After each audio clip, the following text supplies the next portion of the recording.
Hello everyone, welcome back to the Global Alert TV channel. Please subscribe and like my videos. Tonight, the city of Kyiv stands beneath a sky that glows with fire. It began as a distant hum, an uneasy vibration that made the windows tremble, a sound that Ukrainians have come to fear but never truly grow used to. The night was cold, the wind still, and then the first flash came, splitting the darkness like a cruel lightning bolt. Sirens erupted across the capital, screaming their warnings through narrow streets and silent courtyards. Families woke in terror, children clutched in arms, dogs barking, neighbors shouting. From the high-rise balconies, streaks of orange light could be seen cutting across the clouds, Russian drones, dozens of them, gliding like steel vultures toward the heart of the city. In those moments, time slowed. Every second stretched, every sound amplified. The deep thud of explosions began to roll through Kyiv, one after another, echoing like the beat of an enormous, merciless drum. Windows shattered, the ground shook, fire bloomed from the rooftops, and people ran through corridors, down stairwells, into basements. Mothers tried to calm their children with trembling voices, while old men whispered prayers they hadn't spoken in decades. Outside, emergency sirens and ambulance lights turned the streets into rivers of red and blue. The exterior of the city became a battlefield of light and smoke. From the air, Kyiv looked like a bleeding constellation, each explosion another star being born and dying in seconds. Apartment buildings stood half-lit, their sides ripped open, revealing fragments of other lives, a child's toy, a wedding photo, a table set for dinner. Flames climbed higher, licking the cold October air. The hum of generators mixed with the wails of people calling out names, searching for loved ones. Above them, anti-aircraft guns thundered, tracing silver lines through the night sky, trying desperately to catch the drones before they reached another target. As dawn approached, the first weak light revealed the true face of destruction. Streets were scattered with glass and twisted metal. Power lines sagged, cars lay overturned, and black smoke drifted over the city like a morning veil. The once bustling avenues were silent except for the crackle of fire and the faint cries of rescuers. Kyiv had survived the night, but the cost was written on every wall, every trembling hand, every tear-streaked face. Inside one of the apartment buildings near the city's center, the interior told another story, the story of survival. The corridors smelled of smoke and dust. Furniture lay overturned, doors blown off their hinges, and stairways littered with debris. Yet, amid the chaos, there were signs of human resilience. A man carried an elderly woman down the steps, her frail hands clutching a worn blanket. Two paramedics, their faces gray with exhaustion, moved from one floor to another, checking pulses, calling out for anyone still alive. In one corner, a young boy sat holding his cat, both covered in soot, their wide eyes staring into the flickering shadows. The interior world of Kyiv this morning was a mixture of horror and hope. Some people gathered in underground shelters, where flickering lights cast ghostly shapes on the walls. They shared what little food they had, bread, tea, a few apples, and spoke softly, trying to comfort each other. The walls shook occasionally as distant explosions continued, but no one moved. Fear had become a companion they all knew too well. A woman sang a lullaby to her child, her voice trembling but warm, the melody echoing like a fragile thread of humanity amid the thunder outside. Somewhere, a radio crackled to life, broadcasting emergency updates. Energy stations hit, several injured, rescue operations underway. The people listened in silence, their faces illuminated by the dim orange glow of battery lanterns. Outside, the city's performance under pressure became a testament to its endurance. Firefighters rushed through the ruins, faces streaked with soot and sweat, voices echoing through crumbled walls. They moved like ghosts in the gray morning fog, pulling hoses, shouting commands, and breaking through debris to reach the trapped. Every moment mattered, every sound could mean life or death. The air smelled of smoke, concrete dust, and something electric, fear mixed with determination. Ukrainian emergency forces had done this countless times before, but tonight's attack was heavier, more coordinated, more merciless. Yet, they kept moving, driven not by duty alone but by love for the people who refused to surrender. Kyiv's defenses, both technological and human, had worked through the night with everything they had. Anti-drone systems whirred from rooftops, intercepting some of the incoming threats. The soldiers operating them barely blinked, their eyes locked on radar screens, their fingers ready on triggers. Each interception was a small victory, a momentary cheer in the chaos. But for every drone shot down, another slipped through, diving toward the heart of the capital. The war had become a cruel game of endurance, where speed, accuracy, and luck decided survival. Deeper inside the shelters, people began to share stories. A nurse spoke about the hospital where she worked, how the windows had shattered around the newborn ward, yet none of the babies were hurt because she and her team had covered the cribs with their own bodies. An old man recounted the sirens of the 1940s, comparing them to tonight's howls. A teenage boy, his face pale, whispered that his father was at the front line and hadn't called for 3 days. These conversations became the heartbeat of the underground Kyiv, soft, fragile, but alive. Every word was a resistance, every breath a quiet act of courage. By mid-morning, the scale of the attack became clearer. More than 50 drones and several missiles had targeted energy facilities, apartment blocks, and industrial zones. The city's power grid had suffered, leaving thousands in darkness and cold. But in every street, people worked together, neighbors clearing debris, students bringing food and blankets to the shelters, volunteers setting up medical tents. Despite the devastation, Kyiv moved. The rhythm of life, though broken and uneven, still pulsed through the ruins. Inside one of the damaged metro stations, now turned into a temporary refuge, the interior atmosphere grew heavier with fatigue but also unity.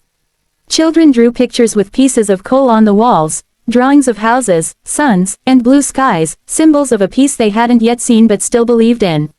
A soldier, resting against a pillar, looked at one of those drawings and smiled faintly. His uniform was covered in dust, his hands trembling, but his eyes were bright with defiance. "We will rebuild," he murmured, more to himself than to anyone else. Around him, people nodded silently. The performance of Kyiv that day wasn't measured by technology or strength, it was measured by heart. The people refused to let despair take hold. Street musicians emerged later in the afternoon, playing violins amid the rubble. Their melodies rose above the sirens, filling the air with something indescribable, sorrow, beauty, and defiance woven into sound. Passers-by stopped, listening, some crying openly. The music became a reminder that even in war, humanity does not vanish, it sings through the smoke. Evening approached again, and the city prepared for whatever might come next.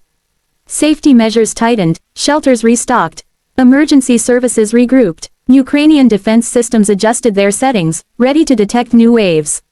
The sun dipped behind a haze of smoke, turning the sky into a deep crimson, a reflection of both fire and resilience. For the people of Kyiv, every sunset carried a question: would they see the next sunrise? As darkness returned, the hum began again, faint but familiar. This time, people didn't scream, they acted. Lights were switched off, cars stopped, and the city seemed to hold its breath. Above, anti-aircraft sirens wailed. The second wave was smaller but more strategic. The drones moved silently through the clouds, their wings reflecting the city's burning glow. Explosions once again broke the fragile quiet. Windows burst, alarms blared, and the night turned alive with chaos. Yet something had changed. The fear had hardened into resolve. People no longer ran in panic, they moved with purpose. Firefighters were already in position. Soldiers communicated through encrypted radios. Kyiv had learned to live within the storm. The night dragged on, full of flashes and echoes. At one moment, a drone crashed into a half-destroyed power substation, setting off a chain of sparks that lit up the entire neighborhood. But instead of fleeing, residents grabbed buckets and joined firefighters to contain the flames. The city had turned into a living organism, wounded, bleeding, but fiercely alive. Outside, the city's performance under pressure became a testament to its endurance. Firefighters rushed through the ruins, faces streaked with soot and sweat, voices echoing through crumbled walls. They moved like ghosts in the gray morning fog, pulling hoses, shouting commands, and breaking through debris to reach the trapped. Every moment mattered, every sound could mean life or death. The air smelled of smoke, concrete dust, and something electric, fear mixed with determination. Ukrainian emergency forces had done this countless times before, but tonight's attack was heavier, more coordinated, more merciless. Yet, they kept moving, driven not by duty alone but by love for the people who refused to surrender. Kyiv's defenses, both technological and human, had worked through the night with everything they had. Anti-drone systems whirred from rooftops, intercepting some of the incoming threats. The soldiers operating them barely blinked, their eyes locked on radar screens, their fingers ready on triggers. Each interception was a small victory, a momentary cheer in the chaos. But for every drone shot down, another slipped through, diving toward the heart of the capital. The war had become a cruel game of endurance, where speed, accuracy, and luck decided survival. Deeper inside the shelters, people began to share stories. A nurse spoke about the hospital where she worked, how the windows had shattered around the newborn ward, yet none of the babies were hurt because she and her team had covered the cribs with their own bodies. An old man recounted the sirens of the 1940s, comparing them to tonight's howls. A teenage boy, his face pale, whispered that his father was at the front line and hadn't called for 3 days. These conversations became the heartbeat of the underground Kyiv, soft, fragile, but alive. Every word was a resistance, every breath a quiet act of courage. By mid-morning, the scale of the attack became clearer. More than 50 drones and several missiles had targeted energy facilities, apartment blocks, and industrial zones. The city's power grid had suffered, leaving thousands in darkness and cold. But in every street, people worked together, neighbors clearing debris, students bringing food and blankets to the shelters, volunteers setting up medical tents. Despite the devastation, Kyiv moved.